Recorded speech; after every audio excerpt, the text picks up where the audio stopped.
Hello မင်္ဂလာပါရှင်ဒီနေ့ဒီပန်းလေးထိုးပြပေးမယ်နော်ဒီပန်းထိုးနည်းလေးနှစ်ထပ်ပရုံမာလို့ခေါ်ပါတယ်ဒီပန်းနာမည်လေးကလေအရှိရက်တွေတုန်းကဒီပန်းလေးတွေထိုးပြပေးထားပါတယ်ဒီပန်းလုံနည်းလေးတွေလည်းအရှိမှာတင်ပေးထားပါတယ်နော်ပညာဒါနတွေအများကြီးတင်ထားပါတယ်ဒီပန်းလုံနည်းလေး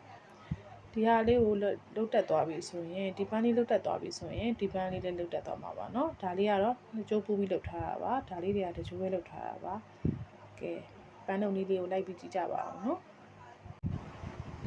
နှစ်ကြိုးပူးပြီးတော့တိုင်းမယ်နော်နှစ်ကြိုးပူးအရှည်ကတော့9လက်မပါရှင်9လက်မနှစ်ကြိုးပူးပြီးတော့ခွေးပါမယ်ရှင်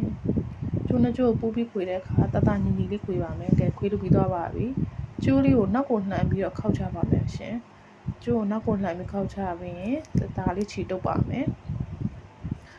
ချီတုပ်ပြီးသွားပြီဆိုရင်အောက်ကနေပြီးတော့အချုံလေးတွေစပြီးခောက်မှာဖြစ်ပါတယ်အောက်ကပန်းရောင်အနုပန်းနုရောင်ကျိုးလေးကိုဖယ်ပြီးတော့လေပန်းစီအရင်လေးကိုပဲအရင်ဆုံးအချုံလေးခောက်ပါမယ်နော်ချွန်ချွန်နဲ့လှလှလေးခောက်ပါမယ်ရှင်လက်ယူပုံယူနည်းလေးကိုသိချာကြည့်ပြီးလိုက်လုပ်ပေးပါနော်လက်ယူပုံယူနည်းလေးပေါ်မှာပန်းလေးကလှပိုးပြီးတော့ပေါ်လည်သွားမှာပါနော်ကဲအချုံလေးကတော့ချွန်ပုံစံလေးချိုးပြီးသွားပြီဆိုရင်နောက်ကနေအလေးတစ်ချက်ထိုးမယ်ခွေသားလေးကိုအလေးပြန်စိုက်ချမယ်ရှင်ခိုင်သွားအောင်လို့နော်ပြီးရင်နောက်ထပ်ကတော့ချုံလေးတစ်ခုထပ်ပြီးတော့ချိုးပါမယ်နော်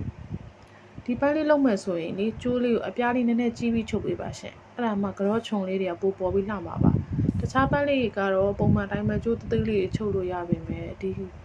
ဘရုံမာပန်းလေးကြာရင်တော့ကျိုးပြားလေးကြီးမှလှမှာပါနော်ကျိုးပြားလေးကြီးမှကတော့ချုံလေးတွေပေါ်ပြီးလှမှာပါကဲလေးဘက်ချိုးပြီးသွားပြီနော်ချိုးပြီးသွားပြီဆိုရင်အပေါ်ကပန်းစီလေးကိုချီတုပ်ပြီးတော့ဖြတ်လိုက်လို့ရပါပြီနော်ပေါ်ပန်းစီလေးကိုချီတုပ်ပြီးတော့ဖြတ်ပြီးသွားပြီဆိုရင်အောက်မှာကျန်နေတဲ့ပန်းနုအောင်ကျိုးလေးကိုအဲ့ဂျားလေးတွေမှာလိုက်ပြီးတော့ထည့်မှာပေါ့ရှင်အဲ့ပန်းစီအရင်နှစ်ခုကြားထဲမှာပေါ့နော်ကတော့ချုံလေးချိုးပြီးထည့်ပါမယ်နှစ်အောင်ဆက်ကလေးဖြစ်သွားအောင်လို့ပါအဲ့လေးနဲ့အတွင်းသားလေးကိုစိုက်ချပါမယ်ရှင်တယောင်နဲ့လုတ်တဲ့ပန်းလုံလေးတွေလေဒီဘရုံမာပန်းကိုလေတယောင်နဲ့လုတ်တဲ့ပန်းလုံလေးတွေလည်းအရှိရက်တွေမှာပညာဒါနတွေဒီဗီဒီယိုဖိုင်တွေအကောင့်ထဲမှာအများကြီးတင်ထားပါရနော်အဲ့ဒါလေးကြည့်ပြီးလိုက်လို့ရပါတယ်အဲ့မှာလည်း